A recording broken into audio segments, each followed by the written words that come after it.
வா வா வா வா வா. என்ன விசேஷம்? எப்படி இருக்க? நவராத்திரி வருதோனம்மா. ஆமா. ஃபாரின்ல இருக்கிறவா கேட்குறா. அவ அங்கே கொலு வைக்கிறானா ஃபாரின்ல.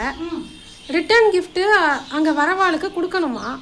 அதை இங்கே இந்தியாவிலேருந்து வாங்கி அனுப்பு அப்படின்னு சொல்லி கேட்குறா. எப்படிம்மா அனுப்புறது? நீ இந்த கேள்வி என்கிட்ட கேட்பேன்னு தெரியும். நான் உனக்கு ஏற்கனவே விசாரிச்சு வந்துட்டேன். நேற்றுக்குன்னா ஆதார் அப்டேட் பண்ணுறதுக்காக தஞ்சாவூர் ஹெட் போஸ்ட் ஆஃபீஸ்க்கு போயிருந்தேன்னா அங்கே பார்சல் பேக்கிங் பண்ணுறதுக்காக ஒரு தனி ரூமே இருக்குது, பாக்ஸ் எல்லாம் வச்சுருந்தான். அப்போ ஒரு நோட்டீஸ் எனக்கு கொடுத்தா, இதில் வந்து வெளிநாடுகளில் வாழும் உங்கள் உறவினர்களுக்கு பார்சல் அனுப்புவது இப்பொழுது எளிதாக விட்டதுன்னு இருக்குது. உடனே நீ கேட்பேன்னு சொல்லிட்டு இந்த டீட்டெயில்ஸ் எல்லாம் கேட்டிருக்கேன். 3 வகையான பார்சல் சர்வீஸ் இருக்குது. ஏர் பார்சல்னு ஒரு சர்வீஸு 219 கண்ட்ரீஸ்க்கு இருக்குது. ஸ்பீட் போஸ்ட் அப்படின்னு ஒரு சர்வீஸ் இருக்குது, அது 104 கண்ட்ரீஸ்க்கு இருக்கான். இன்டர்நேஷ்னல் ட்ராக்டு பேக்கெட் சர்வீஸ் இது வந்து 45 கண்ட்ரிக்கு இருக்குது. சின்ன சின்ன பொருளாக இருந்தால் கூட 50 கிராம் 100 கிராம் வெயிட் இருந்தால் கூட அனுப்பலாமா. ப்ரைஸ்லாம் ரேட்லாம் ரொம்ப எக்கனாமிக்கலாக இருக்கும். நீங்கள் எடுத்துகிட்டு வர சொல்லுங்கள், நாங்களே பேக் பண்ணி இங்கே கவுண்டரில் புக் பண்ணி அனுப்புகிறோம்னு சொல்லிட்டா.